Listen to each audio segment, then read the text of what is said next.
ಪ್ರಸ್ತುತ ನ್ಯೂಸ್ನ ವಿಶೇಷ ಕಾರ್ಯಕ್ರಮಕ್ಕೆ ಸ್ವಾಗತ. ನಾನು ಬಶೀರ್ ನಡ್ಕ. ಒಂದು ಇಂಟರ್ನ್ಯಾಷನಲ್ ಎಐ ಸಮ್ಮಿಟ್ ಅಂದ್ರೆ ಅದೇನು ಈ ದೇಶದ ಸಂವಿಧಾನಕ್ಕಿಂತ ದೊಡ್ಡದ? ಅಂತಾರಾಷ್ಟ್ರೀಯ ಶೃಂಗಸಭೆಯೇನು ಈ ದೇಶದ ಸಂಸತ್ಗಿಂತಲೂ ದೊಡ್ಡದ? ಈ ದೇಶದ ಹಕ್ಕು ಅವಕಾಶಗಳಿಗಿಂತ ಆ ಸಮ್ಮಿಟ್ ನಮಗೆ ಮುಖ್ಯವಾಗಬೇಕಾ? ಅಲ್ಲಿ ಬಂದವರೇನು ಈ ದೇಶದ ಇತಿಹಾಸ ಪುರುಷರಿಗಿಂತ ಪ್ರಾಮುಖ್ಯತೆ ಉಳ್ಳವರ? ಆ ಸಮ್ಮಿಟ್ ಏನು ಈ ದೇಶದ 140 ಕೋಟಿ ಜನರ ಸಾಂವಿಧಾನಿಕ ಹಕ್ಕು ಅವಕಾಶಗಳಿಗಿಂತ ದೊಡ್ಡದೇನ್ರಿ? ಭಾರತದ ಸಂವಿಧಾನ ಮತ್ತು ಅದು ಜನರಿಗೆ ಕೊಟ್ಟಿರುವ ಹಕ್ಕುಗಳ ಮುಂದೆ ನಿಮ್ಮ ಸಮ್ಮಿಟ್ಗಳು, ನಿಮ್ಮ ಶೃಂಗಸಭೆಗಳು, ನಿಮ್ಮ PR ಸ್ಟಂಟ್ಗಳೆಲ್ಲ ಪುಟ್ಗೋಸಿ ಅಷ್ಟೇ. ಮೋದಿ ಭಕ್ತರು ಮತ್ತು ಗೋಧಿ ಮೀಡಿಯಾಗಳು ಇದನ್ನ ಆದಷ್ಟು ಬೇಗ ತಿಳ್ಕೋಬೇಕು.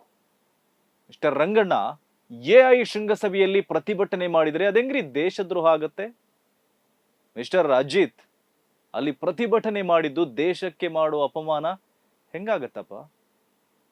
ಸ್ವಲ್ಪ ಬಿಡಿಸಿ ಹೇಳಿ. ಅಲ್ಲಿ ಪ್ರತಿಭಟನೆ ಮಾಡಿದವರಿಗೆ ಯಾಕ್ರಿ ನಾಚಿಕೆ ಆಗ್ಬೇಕು? ನಿಜವಾಗಿಯೂ ನಾಚಿಕೆ ಆಗ್ಬೇಕಾಗಿರೋದು ಮೋದಿ ಭಕ್ತರಿಗೆ ಮತ್ತು ಅವರ ಬೂಟು ನೆಕ್ಕುವ ನಿಮ್ಮಂತಹ ಗೋಧಿ ಮೀಡಿಯಾಗಳಿಗೆ. ಈ ದೇಶ ಏನು ಶೃಂಗಸಭೆ ಮಾಡಿದವರ ಅಪ್ಪನ ಸೊತ್ತಲ್ಲ, ಅಥವಾ ಶೃಂಗಸಭೆಗೆ ಬಂದವರ ತಾತನ ಸೊತ್ತು ಅಲ್ಲ.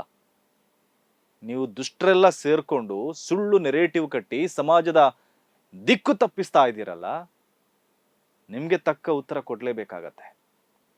ಈ ದೇಶದಲ್ಲಿ ಯಾರಿಗೂ ಬೇಕಾದರೂ ಪ್ರತಿಭಟನೆ ಮಾಡಬಹುದು, ಎಲ್ಲಿ ಬೇಕಾದರೂ ಪ್ರತಿಭಟನೆ ಮಾಡಬಹುದು. ಅದು ಅಂಬೇಡ್ಕರ್ ಅವರು ಬರೆದಿರುವ ಭಾರತದ ಸಂವಿಧಾನ ನಮ್ಮ ಭಾರತೀಯರಿಗೆ ಕೊಟ್ಟಿರುವ ಹಕ್ಕು. ಪ್ರತಿಭಟಿಸುವುದನ್ನ ನಮ್ಮ ಸಂವಿಧಾನದ ಮೂಲಭೂತ ಹಕ್ಕಾಗಿ ಪ್ರಜೆಗಳಿಗೆ ನೀಡಿದೆ. ನಮ್ಮ ಮೂಲಭೂತ ಹಕ್ಕುಗಳನ್ನ ಯಾರೇ ಕಸಿಯಲು ಬಂದರೂ ಅದರ ವಿರುದ್ಧ ನಾವು ಮಾತಾಡಲೇಬೇಕು. ಪ್ರತಿಭಟನೆಯ ಹಕ್ಕನ್ನ ದಮನ ಮಾಡಲು ಯಾರು ಮುಂದಾದರೂ ಅದನ್ನ ಒಪ್ಪಲು ಸಾಧ್ಯವಿಲ್ಲ. ಅದು ಮೋದಿ ಆದ್ರೂ ಅಷ್ಟೇ, ಜೋಶಿ ಆದ್ರೂ ಅಷ್ಟೇ, ಮನೆ ಹಾಳು ಮಾಧ್ಯಮದವರಾದ್ರೂ ಅಷ್ಟೇ. ಇಂತಹಲ್ಲೇ ಪ್ರತಿಭಟನೆ ಮಾಡಬೇಕು, ಇಂಥ ಕಡೆ ಪ್ರತಿಭಟನೆ ನಡೆಸಬಾರ್ದು ಅಂತ ಸಂವಿಧಾನದಲ್ಲಿ ಎಲ್ಲೂ ಹೇಳಿಲ್ಲ, ಕಾನೂನು ಕಟ್ಟಳೆಗಳು ಹೇಳಿಲ್ಲ. ಈ ದೇಶದಲ್ಲಿ ಎಲ್ಲೇ ಪ್ರತಿಭಟನೆ ನಡೆಸಿದ್ರು ಅದೇನು ಮಹಾಪರಾಧ ಆಗೋದಿಲ್ಲ ರೀ.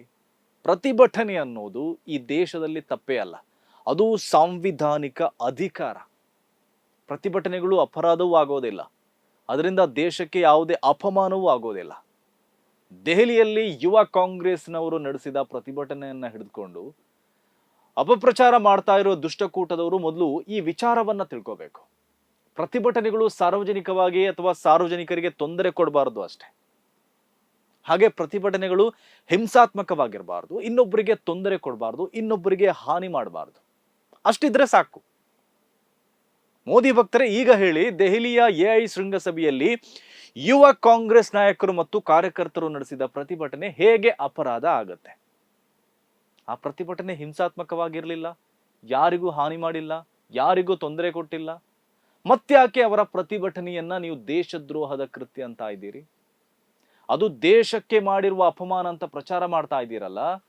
ಒಂದು ಪ್ರತಿಭಟನೆ ದೇಶಕ್ಕೆ ಮಾಡೋ ಅಪಮಾನ ಹೇಗಾಗುತ್ತೆ?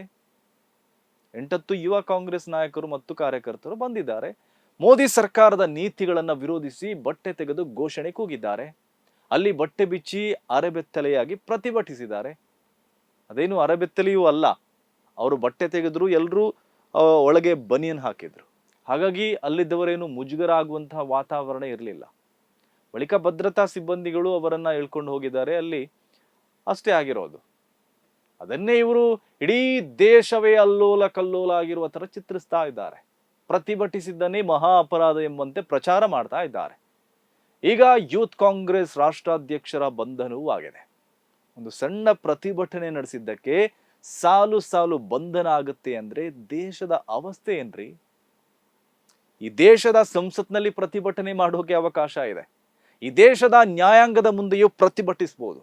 ಈ ದೇಶದ ಸಾಂವಿಧಾನಿಕ ಸಂಸ್ಥೆಗಳ ಮುಂದೆ ಪ್ರತಿಭಟಿಸಲು ಅವಕಾಶ ಇದೆ. ಸರ್ಕಾರಿ ಕಚೇರಿಗಳ ಮುಂದೆಯೂ ಪ್ರತಿಭಟಿಸಬಹುದು. ಪ್ರಧಾನಿ ಮನೆ ಮುಂದೆ, CM ಮನೆ ಮುಂದೆ, ಸಚಿವರ ಮನೆ ಮುಂದೆ, ಜನಪ್ರತಿನಿಧಿಗಳ ಮನೆ ಮುಂದೆಯೂ ಪ್ರತಿಭಟಿಸಬಹುದು. ಈ ದೇಶದ ರಸ್ತೆಗಳಲ್ಲಿಯೂ ಪ್ರತಿಭಟನೆ ಮಾಡಬಹುದು. ಶಾಲಾ ಕಾಲೇಜುಗಳಲ್ಲಿ ಪ್ರತಿಭಟಿಸಬಹುದು, ಕ್ಲಾಸ್ ರೂಮ್ಗಳಲ್ಲಿ ಪ್ರತಿಭಟಿಸಬಹುದು. ಇಲ್ಲಿ ಪ್ರತಿಭಟನೆ ನಡೆಸಲು ಪ್ರತಿಯೊಬ್ಬರಿಗೂ ಅವಕಾಶ ಇದೆ. ದೇಶದ ವ್ಯವಸ್ಥೆ ಹೀಗಿರಬೇಕಾದ್ರೆ ದೆಹಲಿಯಲ್ಲಿ ನಡೆದ ಒಂದು ಪ್ರತಿಭಟನೆಯನ್ನ ಮಹಾದ್ರೋಹದ ಕೃತಿ ಎಂಬಂತೆ ಬಿಂಬಿಸಲಾಗ್ತಾ ಇದೆ. ಅದನ್ನ ಭಾರತಕ್ಕೆ ಮಾಡಿರುವ ಅಪಮಾನ ಎಂಬಂತೆ ಚಿತ್ರಿಸಲಾಗ್ತಾ ಇದೆ. ಪ್ರತಿಭಟನೆ ಮಾಡಿದ್ದೇ ಮಹಾಪರಾಧ ಎಂಬಂತೆ ಆಗಿದೆ. ಇದು ದುಷ್ಟಕೂಟಗಳು ಸೇರ್ಕೊಂಡು ಮಾಡ್ತಾ ಇರುವ ವ್ಯವಸ್ಥಿತ ಅಪಪ್ರಚಾರ. ಅದರಲ್ಲಿ ಗೋಸ್ವಾಮಿ, ರಂಗ ಅಜಿತ್ತನಂತಹ ಮನೆಹಾಳು ಪತ್ರಕರ್ತರಿಂದ ಹಿಡಿದು ಪ್ರಧಾನಿ ಮೋದಿಯವರಿಗೆ ದೊಡ್ಡವರೆಲ್ಲ ಸೇರ್ಕೊಂಡಿದ್ದಾರೆ. ಅವರು ಯುವ ಕಾಂಗ್ರೆಸ್ಸಿಗರ ಪ್ರತಿಭಟನೆಯನ್ನ ದೇಶದ್ರೋಹದ ಕೃತ್ಯದಂತೆಯೂ ಮಹಾಪರಾಧದಂತೆಯೂ ಚಿತ್ರಿಸ್ತಾ ಇದ್ದಾರೆ. ಆ ವಿಚಾರವನ್ನು ಹಿಡ್ಕೊಂಡು ಕಾಂಗ್ರೆಸ್ ವಿರುದ್ಧ, ರಾಹುಲ್ ಗಾಂಧಿ ವಿರುದ್ಧ ನಾಲಿಗೆ ಹರಿಬಿಡ್ತಾ ಇದ್ದಾರೆ. ಎಂದಿನಂತೆ ಮೋದಿ ಬಳಗದ ಅಮೇಧ್ಯ ತಿನ್ನುವ ಕೆಲಸವನ್ನು ಕೂಡ ಮಾಡ್ತಾ ಇದ್ದಾರೆ. ನಿಮ್ಗೆಲ್ಲ ಗೊತ್ತಿದೆ, ಇತ್ತೀಚೆಗೆ ದೆಹಲಿಯಲ್ಲಿ ನಡೆದ ಅಂತಾರಾಷ್ಟ್ರೀಯ ಆರ್ಟಿಫಿಷಿಯಲ್ ಇಂಟೆಲಿಜೆನ್ಸ್ ಸಮ್ಮಿಟ್ ನಡೆಯಿತು.